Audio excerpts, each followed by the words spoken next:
Everyone, welcome to my class and stories. अभी हम discuss करेंगे एक नई हिंदी मॉरल स्टोरी किसान और चट्टान।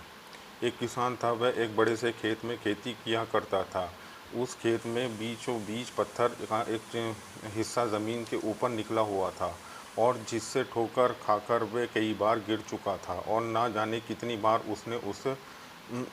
उससे टकराकर खेती के औजार भी टूट चुके थे। रोज़ाना की तरह आज भी वह सुबह सुबह अपनी खेती करने पहुंचा तो सालों से जो होता आ रहा था वही हुआ। एक बार फिर उस किसान का हल पत्थर से टकराकर टूट गया। किसान बिल्कुल क्रोधित हो उठा और उसने मन ही मन सोचा कि आज जो भी हो, चाहे वह इस चट्टान को ज़मीन से निकालकर इसे खेत से बाहर फेंक देगा। वह तुरंत भागा गया और गांव से 5-6 लोगों को बुलाकर लाया और सभी को लेकर वह उस पत्थर पर के पास पहुंचा। मित्रों, किसान बोला कि ये देखो, ज़मीन से निकला हुआ चट्टान के किस हिस्से ने मेरा बहुत नुकसान किया है और आज हम सभी को मिलकर इसे जड़ से निकालना होगा और खेत से बाहर फेंक देना होगा।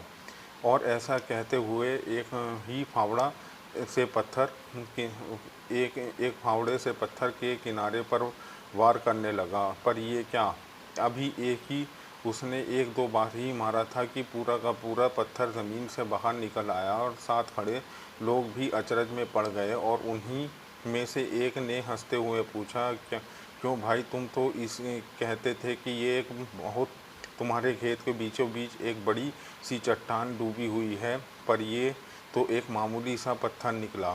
किसान भी आश्चर्य में पड़ गया। सालों से जिसे वे एक भारी भरकम चट्टान समझ रहा था, दरअसल वो एक छोटा सा पत्थर था। उसे पछतावा हुआ कि काश उसने पहले ही इसे निकालने का प्रयास किया होता, तो ना उसे इतना नुकसान उठाना पड़ता, ना ही दोस्तों के सामने उसका मजाक बनता। Friends, the moral of the story, इस किसान की तरह ही हम भी कई बार ज़िंदगी में आने वाली छोटी छोटी बाधाओं को बहुत बड़ा समझ लेते हैं और उनसे निपटने की बजाय तकलीफ़ उठाते रहते हैं। ज़रूरत इस बात की है कि हम बिना समय गंवाए उस मुसीबत को से लड़ें, और जब हमें ऐसा करते हैं तो कुछ समय में चट्टान सी दिखने वाली समस्या एक छोटे से पत्थर के समान दिखने लगती है, जिसे हम आसानी से ठोकर मारकर आगे बढ़ सकते हैं।